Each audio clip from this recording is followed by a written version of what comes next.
Hey guys. So I am so glad that you're here. And for those of you that don't know me yet, I'm Jen Miner, the owner of Thrive Health and Wellness, and I help people to heal, lose weight, and take charge of how they show up in their life without drugs or surgery. So today we're going to talk about fruit and insulin and sugar. Because we all think that fruit is healthy, and this can be a little deceptive. So we're going to dig a little deeper to understand it better and to know how to properly use it in a healthful lifestyle. Okay. So what is fructose? Okay, so fructose is fruit sugar. Okay, the actual biochemistry of fructose metabolism, it doesn't activate our insulin. So in diabetic arenas, it's encouraged to eat, and people are told that they can have as much as they want. Now, just because it doesn't immediately impact our insulin levels, this doesn't mean that it's healthy to have unlimited amounts, because fructose does ultimately impact the functionality of insulin.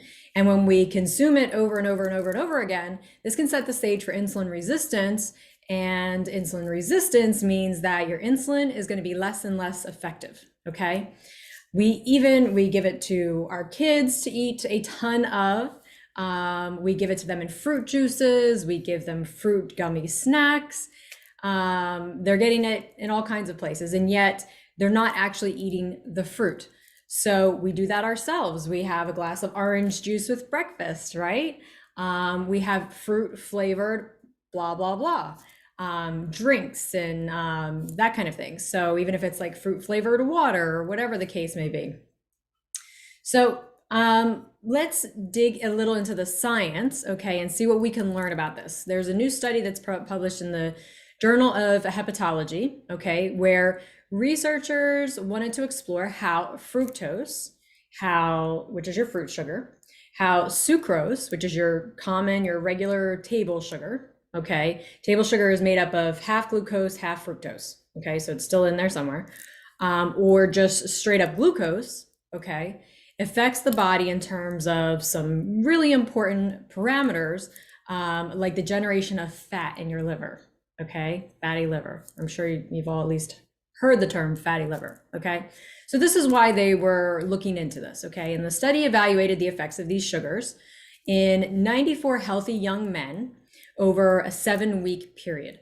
So the subjects, they consumed on a regular basis, they drank drinks that contained fructose, sucrose, or glucose. Okay, they consumed 80 grams a day. All right, or a drink that did not contain any sugar at all. Okay, so researchers observed that in the individuals that consumed the fructose, either by itself or in combination of glucose or sucrose, that the formation of fat in the liver increased by twofold, okay, compared to those that weren't consuming any sugar-sweetened beverages. All right, so I don't care if it's a fruit sugar, I don't care if it's an orange juice drink instead of Pepsi, it doesn't matter, okay?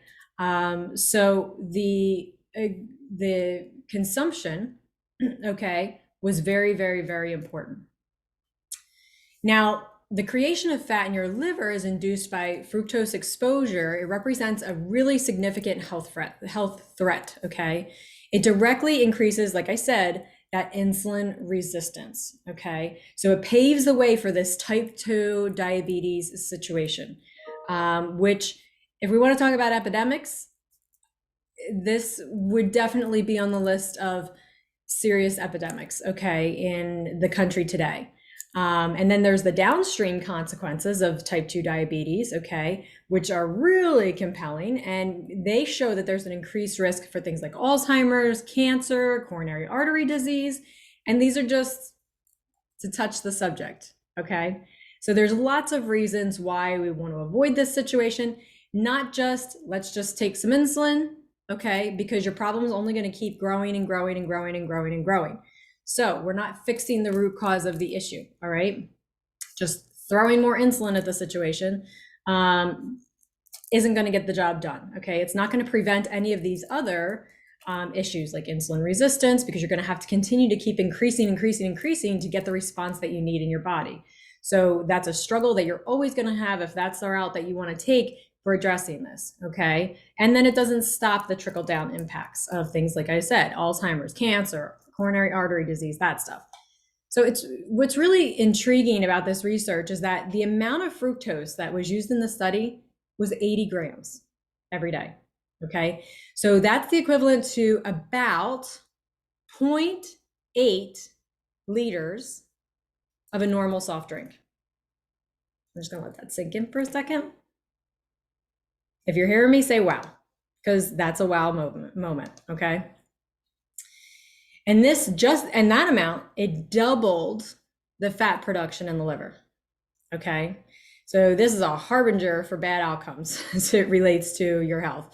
We're talking about the amount of sugar in just 2 cans of sugar sweetened beverages each day.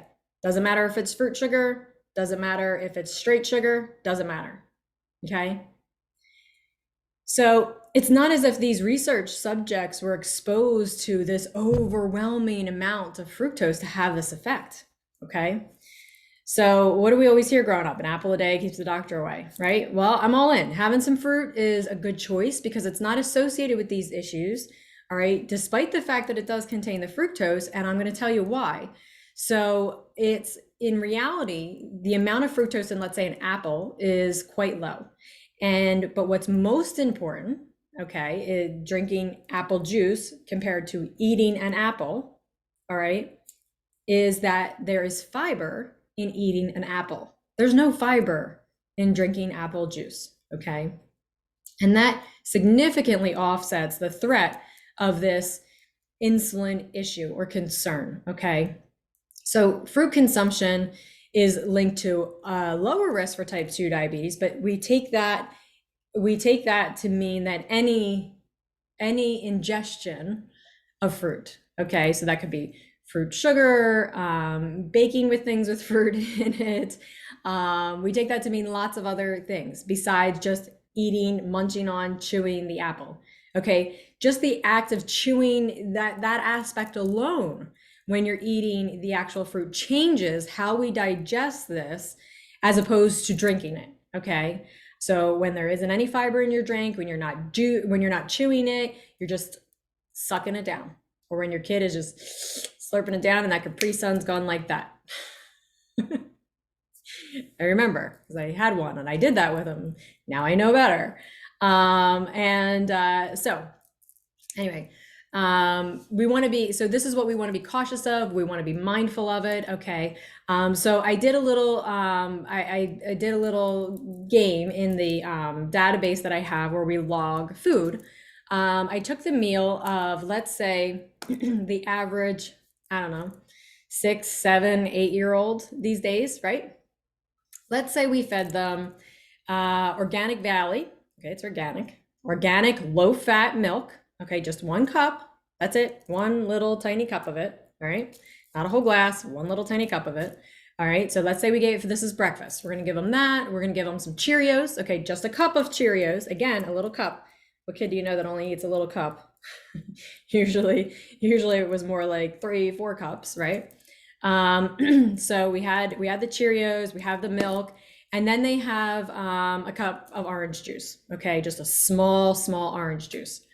Okay, so let's think about how many sugars that adds up to. Take a wild guess, put some numbers in there. What do you think? You think it's 10, you think it's 20, you think it's 30, you think it's 40, you think it's 50. How much sugar do you think is in that breakfast? Okay, I'm talking original Cheerios. I'm not talking Honey Nut, I'm talking original. All right, most people consider Cheerios to be a healthy breakfast cereal. So that's why I went with that one, okay? Because they think, oh, it's organic, it's low-fat milk, it's a healthy cereal, it's orange juice, it's fruit. Let's go with it. Where do you think we're at on the sugar number? We're at 65, okay? These test subjects, it was only 80 grams. We're at 65 grams already. Just finished breakfast. And that was a small breakfast. Tiny child, all right? Not some of the kids that we've got running around here, all right? I know my kids ate 3 times that for breakfast. So now let's move on to lunch, okay? So let's say we've got some Annie's organic, bunny fruit snacks. I thought, yep, that's a good one. So we'll get that in there for lunch. We have white bread slices, just 2 slices of white bread, and we do some Skippy peanut butter, and we do some Welch's grape jelly, and then we put a Capri Sun in their lunchbox, right? Capri Sun, all fruit, no additives. This is great. So they have organic fruit snacks, they've got a healthy drink, and they got a PB&J for lunch. We're doing good.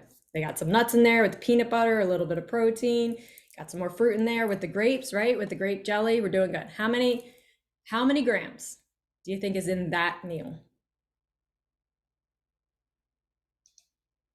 73. 73. So now this kid didn't even get to dinner yet and had no snacks in between here, okay? And they're at 88 grams. And we're talking about full-grown adults, much bigger people, all right, in this study. Men typically burn things faster, more active typically in general, some of them. And the test was 80 grams a day, okay? So hopefully this is starting to light some things up for you guys, right? That's the hope, that's the goal, right? So what are the main foods or ingredients that keep us in, these areas? So start thinking about, start going through your day, okay? Start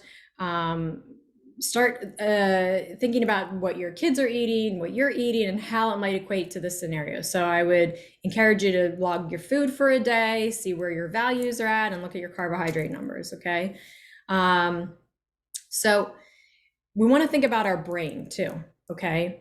And one of the biggest issues for us with fructose, it leads to something called uric acid, all right? And that turns into inflammation, or turns on inflammation, it turns on oxidative stress. We talked about antioxidants last week, okay? So it turns on that oxidative stress. You remember that, what that cell looked like? It was gross, it was terrible, it was not functioning, right? Aging a lot faster and lots of other things. But it's also locking us into the amygdala part of our brain, okay? That's a big deal. That amygdala part of our brain, okay, is our fear-based brain, okay? So things that keep us in that fear-based brain, our amygdala, okay, that activity, as opposed to the prefrontal cortex, which is like the adult in the room, okay, are not healthy foods to be consuming on a regular basis. So we really want to monitor the amount of sugar that is in our diet. And it's not just because it's an easy word, everybody says it, we all know sugar is bad for us. That's not why, okay? This is why sugar is bad for us. And we talk about belief systems and how to build those belief systems, understanding things like that. This really helps us to have those eye-opening moments where we can really be more purposeful with how we're fueling our body, okay? When the amygdala is doing its thing, we find ourselves in very narcissistic behavior, okay? It's all about me. It's all about ultimately my fears. So it's a very fear-based program that impacts everything in the rest of our day. So when people tell me, oh, I cut out sugar, I stopped eating sugar, and all of these other things happened, is that possible? I hear it all the time. Like, could that really be just because of the sugar? Yes, it can really be just because of the sugar. All right. In that fear-based program, our brain doesn't leave the door open in any way for the feelings of other people. We're just so consumed, okay, with ourselves and what we're feeling, and that fear-based, all those fear-based feelings are just expanding and growing, and they're overwhelming us. And we have stress and anxiety and this and that and victim mentality and all this stuff. And instead of how I might be able to be helpful for another person, how I can be a healthy participant outside of myself, and all of these other aspects of life. So you see the difference in the quality of life, right? That operating or functioning in one aspect can be compared to another. So now you can see how food plays a role on even those types of behaviors and relationships and the decisions that we make in life, because it separates and it segregates that prefrontal cortex from the amygdala. So there's no adult in the room anymore, okay? So normally when the amygdala starts that and it starts running that program, the adult in the room can come in, the prefrontal cortex can shut it down. That's not true. This is the blah, blah, blah, okay? can be the voice of reason, all right? So it's very important that the amygdala, that fear-based part of the brain, is not the one dictating our behavior. Because without the prefrontal cortex, it's turned on in that fear base all the time. And it's pretty hard to have compassionate, calm, secure, stable behavior. All right. So, that prefrontal cortex, that adult in the room, it's the control reins. All right. It says, hey, I know you want to eat this food. I know you want to do this. I know you want to be a bully. I know you want to hit somebody right now. I've never felt that way. But we're going to rein that in, okay? Because there's a better purpose here in life, and that's our gift as humans, okay? The opposable thumb and his prefrontal cortex, right?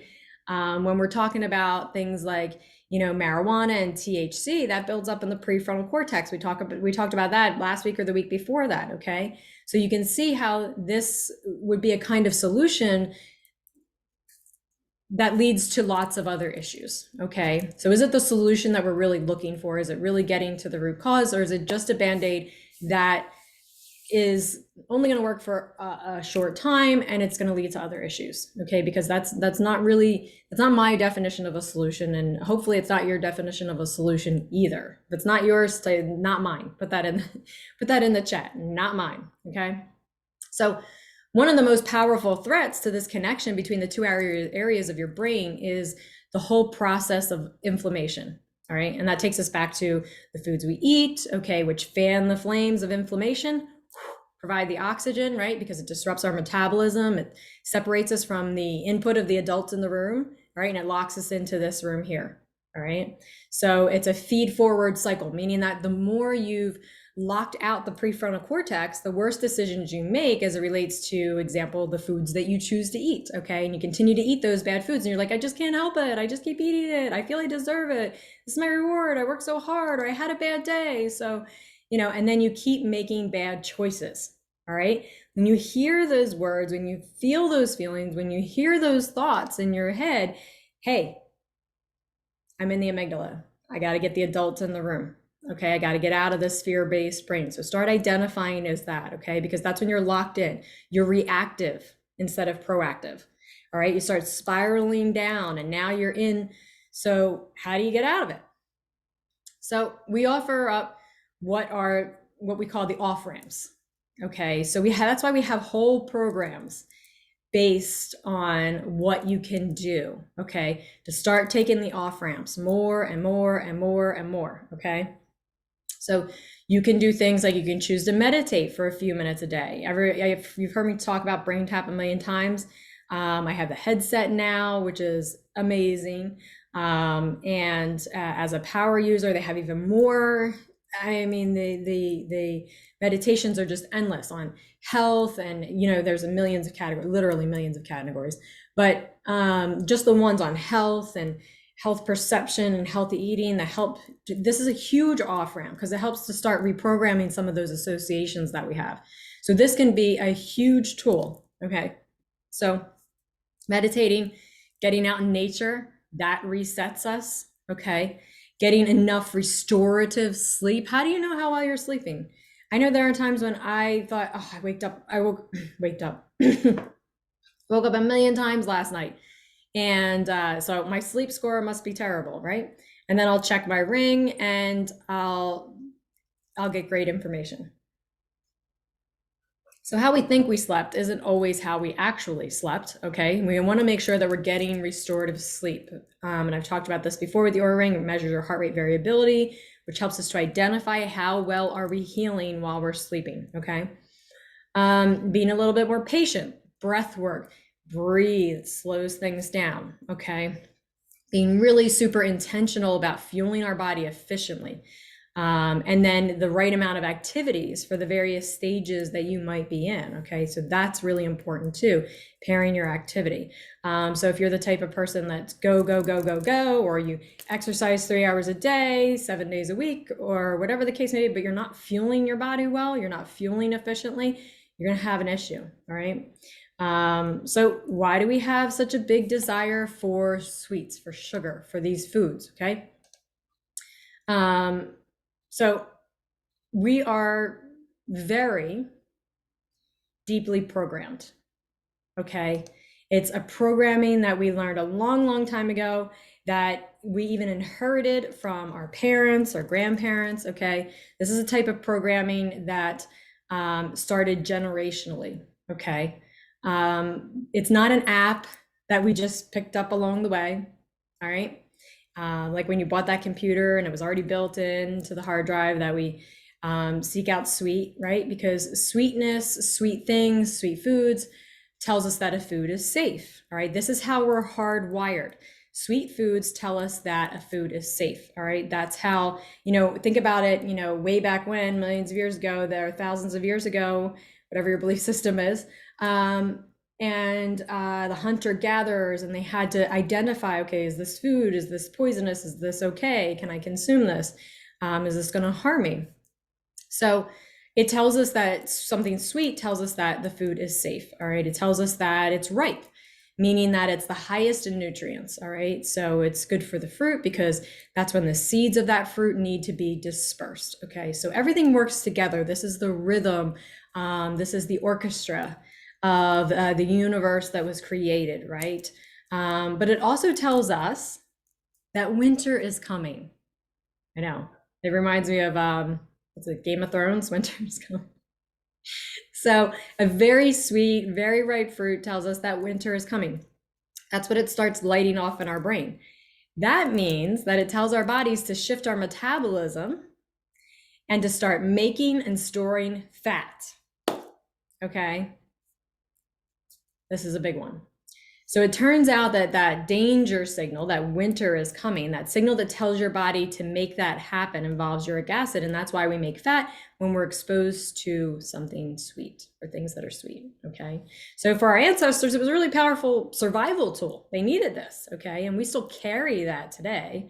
So Dr. David Perlmutter, he's a neurologist and he goes into a lot of detail. All right. But the problem now is that fructose and sugar is just everywhere. It's in everything. It's in everything that we eat. So we're suffering from this evolutionary environmental mismatch. All right. So it's not that the gene is necessarily bad. It's the context of today. All right. Bombarding us and bombarding that gene pathway with the signal that says, hey, you better make fat and you better make it fast because winter's coming. And you need to be ready. You need to lie down some fat. You need to raise your blood sugar to power your brain because there's not going to be any food. All right. So you need your brain so that you can forage and mine some food. Okay. So what can we do to preserve our cognitive function in this process? Okay. So of course, diet, or how I like to call it, fuel, is huge. All right. So limiting our carbohydrates, adding in good, healthy fats as a sustainable fuel, programming our body to burn that as fuel as opposed to sugar. That's a big, important process. So now there's some all-stars out there that are really, really important for brain health. So things like omega-3s, DHA, okay, that's a really helpful one for your brain. Your brain is fat, water, minerals, okay, so that's a big one. And you can get those in like a really good fish oil. Okay. So another big lever that you can pull, okay, is a diet that's reasonable would be aerobic exercise. Okay. So this is a big one. This is an epigenetic player, meaning that we have our genetic profile. Okay. We think, well, it's our genetics. We can't change it. We can't do anything about it. That's our genetics. My mother, my grandmother, my uncle, my brother, whatever. They were all that way. It's in my genes. It's genetic. When we talk about epigenetics, we talk about the environment of the cell, okay? The environment of that gene, the environment of that DNA, which determines whether that DNA activates and how it presents itself, okay? So the epigenetics turns on, okay, when we're doing aerobic exercise, that epigenetic environment, okay, it turns on the genes that make something called Bdnf. It stands for brain-derived neurotrophic factor. Okay. This is really fundamental for healing these damaged neurons, okay, for some of the injury and the damage that we have already done, but also for nurturing them, okay, and allowing them to do what they can do allowing them to do what they should do. And it also stimulates, where when our brain cells connect together, and it allows the human brain to grow. How many of us feel like we could use a little bit more growth in the brain department? Okay, so this is big. So basically you grow new brain cells when you're doing aerobic exercise. And then if you really want to learn more about that part of it, Dr. Erickson from the University of Pittsburgh, he has some really great research on this. Bottom line recommendation is a minimum of 20 minutes with a heart rate typically about 180 minus your age is a ballpark. So if you're 40 years old, 180 minus 40, you want your heart rate to be about 140 for about 20 minutes, okay, as a ballpark. Now that might be low for some people, that might be high for some people, but that's where, you use a wearable, like I have the Oura Ring because I can keep it in airplane mode when I'm wearing it, so it's not impacting the data, and you can see where you're comfortable, okay? So a general rule of thumb, just to try to figure out, let's say you don't have a wearable, where the heck's my heart rate? They have straps that you can get to wear when you're working out, heart rate variability straps that can give you a lot of feedback. Or, let's say you're at the gym and you have the treadmill, and you can put your hand on the sensor, okay, and see where your heart rate is, okay. But a general rule of thumb is that you should be breathing hard, but not hard enough that you can't have a conversation with somebody. So for some, that might be walking, all right? Figure out what that is for you. It might be a jog for you. So start where you are and then continue to challenge yourself as your body adapts. So hopefully that gave you some helpful information, okay, to help build that belief system and why we want to be doing some of the things that we're doing, why we want to be eating certain foods, why we don't want to be eating certain foods, why we want to incorporate some of these practices in our life. Why is it important to log our food? Why does it matter where we are? Why do I need to know this information? How can I use it as a tool? All these good things, okay? How can we think better? How can we protect our brain health as we age? All that good stuff. So we'll be live again in here tomorrow, and I look forward to seeing you all then.